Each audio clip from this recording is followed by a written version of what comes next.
This is going to be part 3 of StarCraft 2 history. And this part is going to be in the same time length as part 2, which was part 2 was the first generation of champions.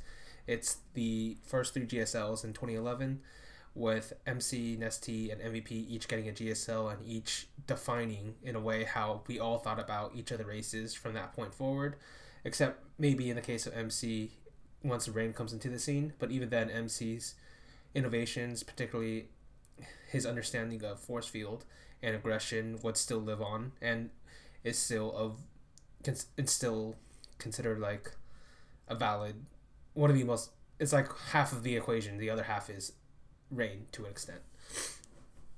Right. So in this one, we're going to be talking about the team leagues and some of the online games. And usually I won't go into the online games that much, except to point out some players that were about to rise up. But before that, I'm going to make a tangent about how the structure of Brood War, which is an extent what you do is you would play a bunch of games as an amateur. You would get onto a clan, and then you and that clan would go for the pro license test. And then if you got the pro license test, you could get drafted into a Kespa team. From there, you would spend like years grinding as half maid, half practice partner, except you don't even get like nobody really helps you as a practice partner. And what would happen is like if you got lucky or if you got into a good team, you would get like 1 or 2 guys that would help you out. Like this happened with Flash on KT, where even though everybody thinks Nada was like Flash's mentor because obviously he's bonjour to bonjour, so to speak. No, actually, the 2 guys Flash has always pointed out as like his mentors in that team were 2 guys he'd never heard of and 2 guys that had never made it into the pro scene. They were both like B teamers, but they helped him the most out of all like the KT players, which is kind of how like the system kind of works. So from that point forward, after you train a lot, you go into if you get good enough, you get into the starting lineup of the pro league, and then you go into individual leagues. Of course, the order of that is a bit different depending on which one you get break into first. And definitely in Brood War, I'm pretty sure the Pro League was considered more prestigious because it was the one that was making all the money. It was the one all the teams were focused on. Though obviously the individual leagues were the ones that crowned who the best player was, who was number 1 in the world. And in StarCraft 2, obviously you don't actually get the beginning part because there is no pro license test. What you actually do is you play on ladder, and then you play a bunch of online tournaments, and then you might get like picked up or drafted into like one of the starting StarCraft 2 teams, and I'll point out all of them as I go into the GSTL. And then you would get into the lineup of the starting team, and then there's some level of correlation between how good you were in the team league and how good you eventually became in the individual league. So it was kind of a stepping stone where a lot of players like grinded out in the team league and used it to hone their competitive edge and hone their skill, so to speak. And this could also be applied to online leagues. So we're first going to start with the first GSTL, which is the Korean side. And I should point out there were some online tournaments for Team League in the foreigner scene, and some of them pretty good. Some of them actually, like, I remember the first one was like Gosu Cup Masters or something, but basically it ends in an ace match with Naniwa and Sen, with Sen barely winning 3-2 or something. But for the most part, when we talk about online tournaments in the West, I'm just gonna ignore them because there were so many of them at some point, like because that's when EG Masters Cup went up, and that's when I think eventually Acer Story Cup comes up. I'll mostly ignore them unless it's highly relevant to a particular player's backstory. Like in the case of MMA, like I don't think MMA makes his rise without Acer Team League, so to speak, or his revival without that tournament. So let's go into GSTL. This one starts in February, and the main teams, because it's basically just like a single limb 8-team bracket. The first one I'll talk about is StarTale, and StarTale is a team that was created in StarCraft 2, and it actually goes on to, it's one of the only teams to have survived from this period, and we now know them as Africa Freaks, because they eventually got a sponsorship with Red Bull, and then when that ran out, they got a sponsorship from Africa, and now they are in multiple teams. So they are in multiple games, I mean, and they have like a League of Legends team right now, and I'm not sure if they have anything else, but basically they have somehow survived against all odds. And Startail is primarily a Zerg team. Later on becomes a Zerg team, but actually it's mostly a Protoss team. I think that's the best way to say it. Ace was really good at the beginning, and in the team weeks, he even gets like a triple kill in this GSTL, though it wasn't that good of games. Squirtle and Parting both rise from this team. For the Zerg side, they get Curious, and later on they get Life. And Life and Startail, the combination of them, because Life was really just dicking around the entire time he was on Zenex, was that's what forces Life to become the all-time great player we know him as. And then for Terran, they had some good Terrans, but the only notable one is Bomber. And then the next team, Foyu, this one actually gets closed out eventually. This is a team that was started by Choya. It was a passion project by Choya. And as a team, they've only ever had one all-time great player in their roster. It was Lenok, the Zerg player. The other player they have that you think, oh, why didn't you mention him, is Gumiho. And the reason I don't mention Gumiho is for the first 6 years of his career, he has had incredible potential at times. And as a player, I've always loved his style like the most for at least the Wings of Liberty period before he changed it to mech.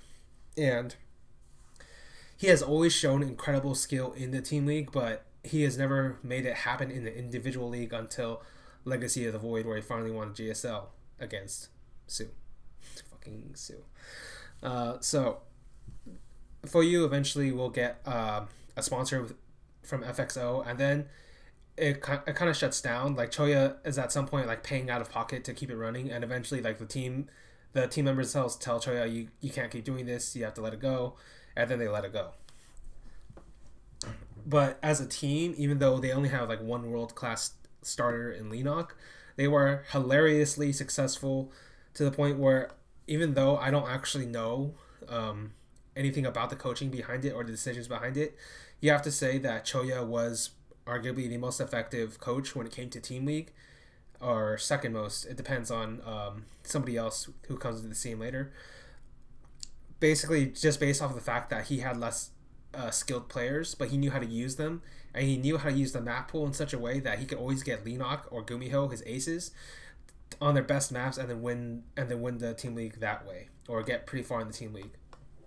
So he was always surprisingly good, and Choya himself had this weird like streak where sometimes when there was no answer, he'd throw himself into the game, and this was like a 50-50. One time it went really well, the other time it went terribly. So the third team is Prime, and Prime was actually a very popular team in the beginning. I personally never liked it, but I always thought it was like a bit weird with ranking, just because I didn't actually think he truly choked. I just thought he was getting outplayed a bunch of times in these finals, so I never felt that bad for him, even though he kept crying all the time. So Prime, obviously, they are a Terran, primarily a Terran and a Protoss team. And what I mean by Protoss, though, is just Creator. Creator is the only good Protoss player on that team. Everybody else was just okay, or sometimes very cheesy. The reason I call it a Terran team is obviously the three best Terrans went on to do amazing things: Marine King, Maru, and Byun. Though we find out later, with Prime at least, that Gerard was match fixing. Yeah, I think it was match fixing, and at some point he stole Byun's computer and sold it online, and that's why Byun went on sabbatical for like 2 or 3 years. Like, probably had trust issues or something. So that's one team. The next team is Team SCV Life, known as TSL, and this team basically tried to get all of the best players very early on. So they got Fruit Dealer, they got Trickster, and they got Clyde.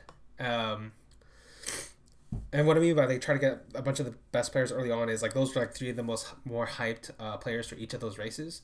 Fruit Dealer obviously won GSL Open 1. Trickster was one of the best Protosses in the beta, and he was pretty decent early on. Clyde is the hilariously overhyped Terran player that gameplay wise, you could see why people liked him. Results wise, not very good at all. Basically, was given the nickname the Round of 16 Officer because that's about how far he could go. And TSL eventually becomes like an all Zerg team. And because they get like a bunch of the good Zerg players in the Broodlord Infestor era, the best of them being Symbol. And their best player to ever come out of that team was actually a Terran player named Polt, who goes on to become one of an all-time great players. But we'll get back to him later. He'll come back later, but at this point he wasn't really well known, and obviously, like in the last video I talked about in the GSL, he basically shit talked Jinro. Was like, this guy isn't that good, and everybody got super pissed at him. Everybody hated him, but he was actually right. Jinro was going to go on the downcline very soon, and Polt was going to rise. Next team is IM, known as Incredible Miracle. This is also one of the few teams who have survived this entire era for a StarCraft 2 team. And I'm not exactly sure how, but they have somehow survived. Like, nothing I've seen them do actually makes that much sense, but somehow they keep getting random sponsors.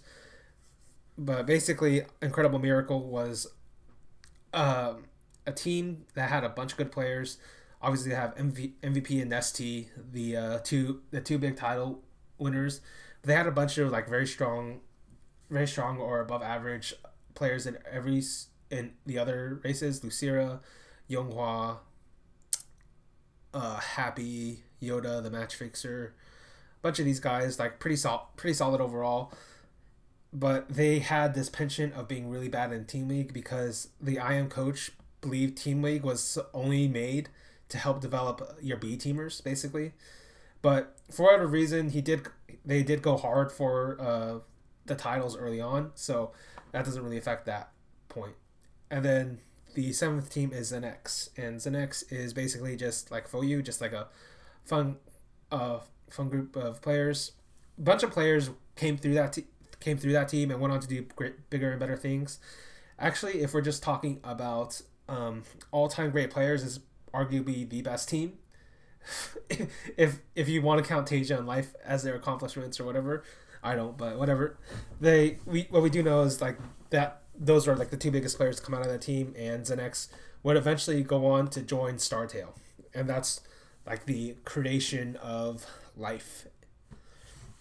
I think the final team, the most popular team at the time, and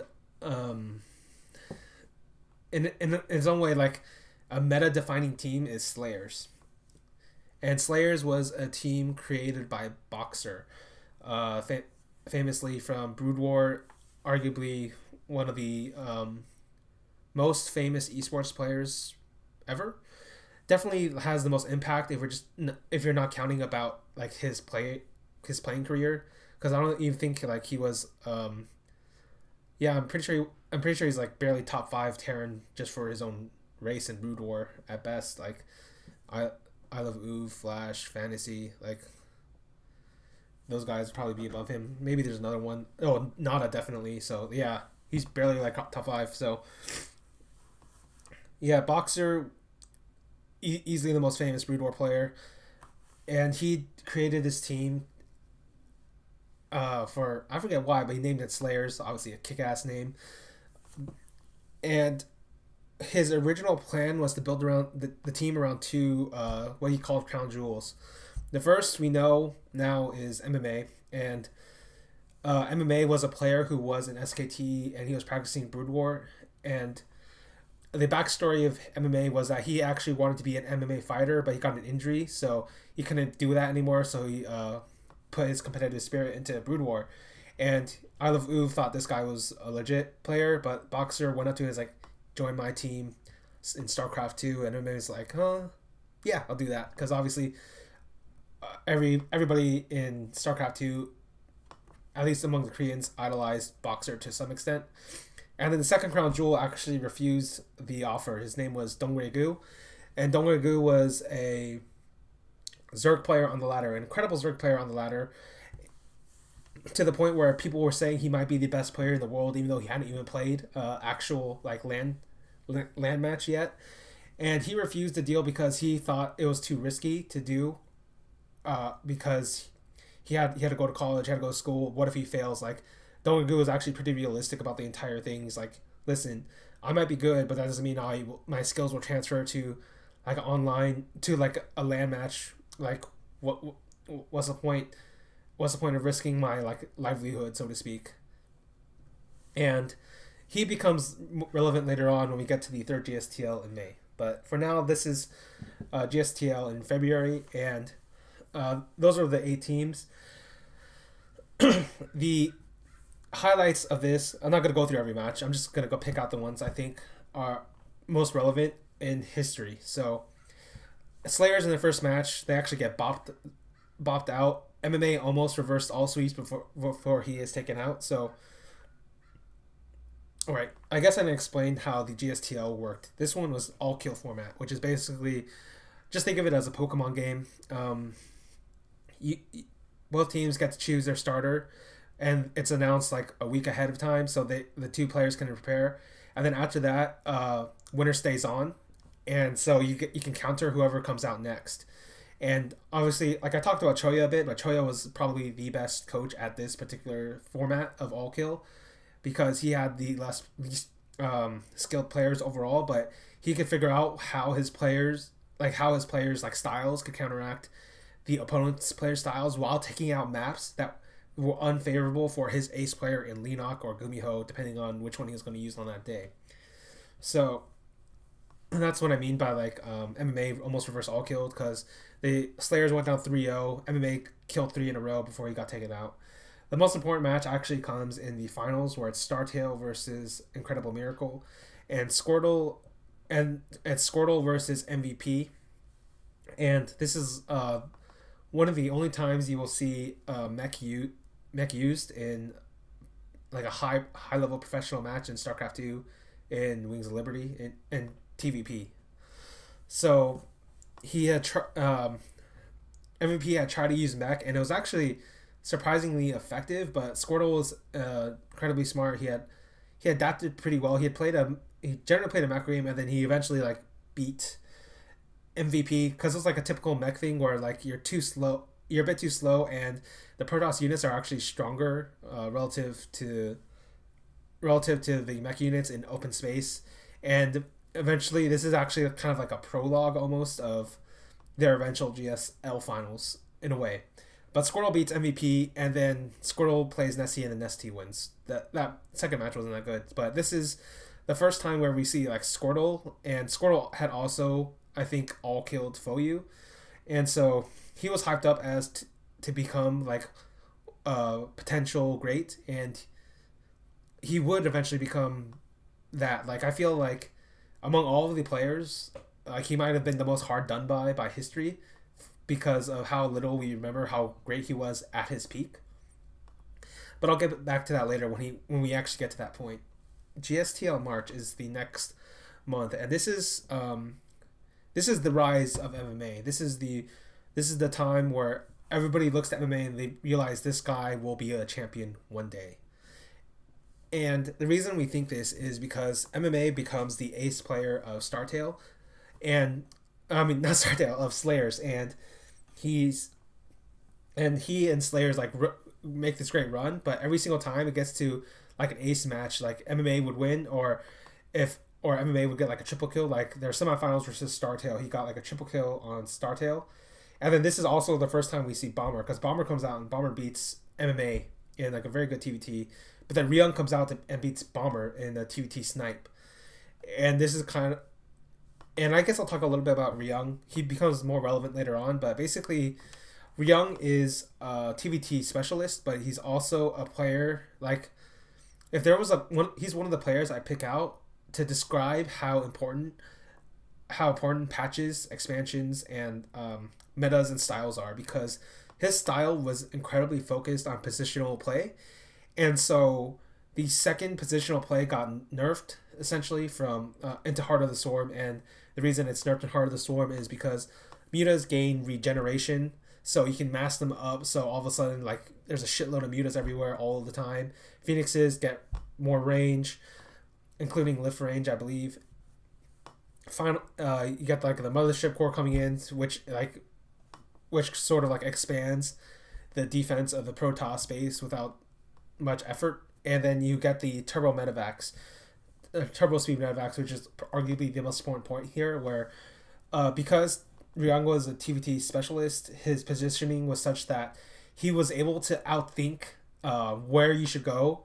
But once Turbo Medivacs come in, like it becomes more about a game of mechanics than it is about a game of positioning and thinking. And that's where like he falls down as a player, even though he was arguably one of the best TVT players in the world throughout his entire time in Wings of Liberty. And we actually see a part of this later on in Legacy of the Void, where he actually beats Innovation despite, in my opinion, the patch, the expansion, and the form being much better in Innovation's favor. Ryung does beat him. So that's the rise of MMA, that's the rise of Bomber, that's the rise of Ryung. And then in the finals, you get the match that convinces everybody in the world MMA will one day win a title. And it is MVP versus MMA. Goes down to the ace match between Slayers and Incredible Miracle, and it's actually one of the best matches of all time. Definitely watch that if you haven't watched it. Basically, it's on Dual Sight, and the way Dual Sight is worked is it's kind of like a circle in a sense. And so what would happen is you'd have a lot of aggressive and reactive potential on both sides, but because both MVP and MMA have like a higher understanding of macro play, and what I mean by macro play isn't like the economics, the infrastructure. What I mean by macro play in this sense is army movement and how that army movement affects your economic play on the map and the positional play of offense and defense. Is this a good defensive position? Is this a position where I can launch an offensive? Is this a position that threatens 3 areas on the map at once without me going that far? Like that's the kind of macro play I talk about. And so this is absolutely a stunner of a game, and MMA outplays MVP in this instance, but you have to respect how good both players played in this one, and it kind of like reveals a little bit of a weakness in MVPs, but it's not even like that much of weakness because very few players could play at that level in TVT, and it's also an interesting case of the beginning of the MMA MVP rivalry. And even though MVP goes on to be like the greatest of all time, like MMA is actually critical in MVP's development as a player, because MMA is the guy who keeps beating MVP, and MVP in reaction to losing to MMA is what like transforms him in some way into the Miracle Man of 2012. Right, and then the third GSTL I will be talking about, at least for early 2011, is GSTL May, and this is where we get the 9th team called MVP. This is the 3rd team to have survived from early StarCraft 2 all the way to modern day, and it is arguably the best team of the 3 teams. And what I mean by that is this is the only team that has legitimate like world champions in every single game they've like randomly gone into. Like they went into Heart of the Storm, they have the best team there. I mean, not Heart of the Storm, Heroes of the Storm. That's such a dumb such a dumb acronym. Like get that confused all the time. But basically, MVP goes into Heroes of the Storm. They get championships there.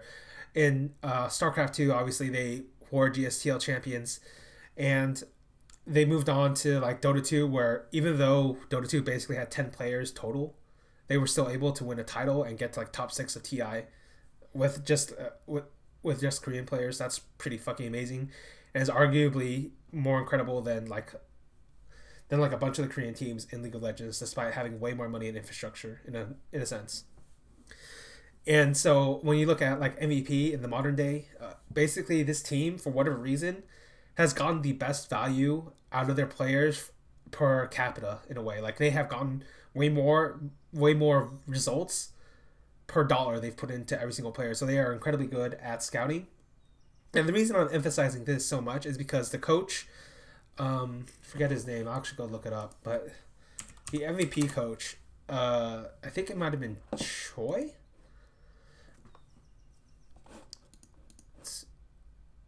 Yeah, I think it's Choi. Let me check.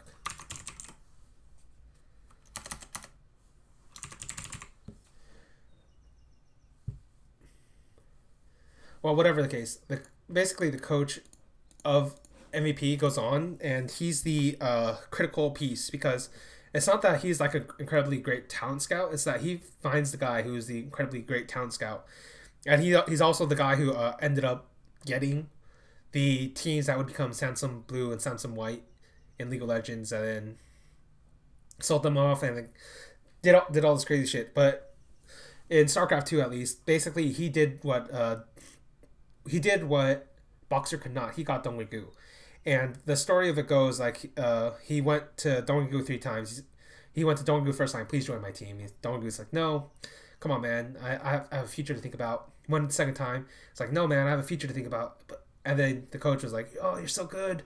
But Dongwei was like, no. And then the third time he went, is like, he's like, fuck it. I will pay for your college classes if you somehow fail, because I don't think you're going to fail. And that's what convinces Dongwei to join, and Dongwei joins MVP. And this is the rise in GSTL May of Dongwei, because Dongwei and MVP go on a run. It's like another 8-team single elimination bracket. They beat Prime with Dongwei like beating Marine King in the ace match, which is a bit of a prelude to their eventual rivalry an year down the line. They go on. He like 3 kills OGS. OGS. Did I mention OGS? I guess I'll mention OGS briefly now. OGS, called Old Generations, was another old school team that didn't survive the early parts of StarCraft 2 in Korea, but they had a bunch of pretty good players. Supernova, MC are probably my 2 top picks from that squad. Maybe 4GG if you want to count him. He wasn't there that very long though. And basically, they had this funny, stupid way of playing Team League where they would draft it before the game started, where they do a pagoda-style dojo, where we like, you're the 4th best, you're the 3rd best, you're the 2nd best, you're the 1st best. And they sent them out in that order, so they never really thought about Team League the same way Choya did, and it's why they were never successful at Team League the same way Choya was, even though they arguably had better players, at least at this moment. So Dongwei got a 3 kill against them, and then you get into the finals, and this is the first time Dongwei and MMA meet. The two crown jewels that Boxer wanted meet in the finals, and it's like an epic fucking match. It's goes down to the wire, and MMA wins. And this is kind of crowns MMA as like the king of GSTL, but Dongwei is also like the other super ace of GSTL. And GSTL, even though it's like early 2011, these 2 players go on to become the next wave of champions after MVP, MC, and ST. So it's a critical moment, and it's like a moment that sort of shows how the Team League really was like a development league for like the future stars in a sense. And obviously the fact that there is no Team League now in StarCraft 2, at least not to the extent that was GSTL, part of it is obviously due to sponsorship. The other part is I'm not even sure there's enough talent, and you'd just be running through like the same names over and over and over again. And then finally, I'm gonna go a little bit to the online underground, because obviously the big online tournament is TSL, but I'll get back to that in the next part of the series when I talk about some of the foreigner players. But during this time, there is online weekly cup in Korea. It's called the ESVTV. And the reason I'm bringing this up is because it becomes like the battleground for the players that were below the level of the GSTL players.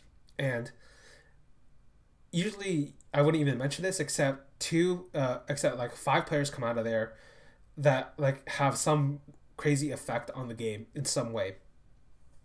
First, the one nobody will remember is Seal. Seal was the first player to truly understand how overpowered creep was if you could get it all across the map. And the reason this was the case is because it vastly increased both map control, and speed of your units in reacting to the enemy attack. And nobody had really come to understand that if you had put a lot of effort into just a creep spread, that the rest of the game was much easier. And obviously this eventually comes into the meta, and there's like a mini battle between Terran and Zerg specifically over the spread of creep, because that's where it's most effective in. The next player to come out of there was Symbol, and Symbol would become one of the best Zerg players in 2012. And he has a very funny sort of evolution in terms of play style, but he's definitely like a player that will go down in history.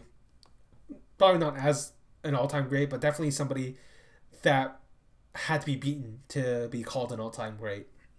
And then the third player is Jokji, and Jokji obviously has the title of one of the best played GSL finals of all time. He's also a player that kind of he had an interesting style of himself, and there are a lot of good things about him, but there's a lot of flaws about him, and that's why he's never like ascended so much. But he's an important player, especially when it comes down to Team League, because he was like a star of his team, NS Hosa, which was basically like, as far as I know, just like a college club or something weird like that, where a bunch of guys who went to that university played StarCraft 2 or something like that. But the two most important players that come out of the ESVTV training center, so to speak, is Tasia and Life. And the VODs of the two of them playing don't exist anymore, but if you had seen the VODs, you would understand why I would even bother mentioning this.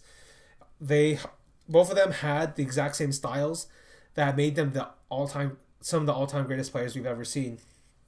Life was a super crazy aggressive player, and it didn't make much sense in the sense that he shouldn't have gone away with it, but he was getting away with it to an extent. And then he would take that style, and then he would up the ante once he finally got into StarTale and started practicing. Because before StarTale, he was just playing for fun. He wasn't taking this very seriously. As for Tasia was a player who had won like six of these things, or a shitload of them.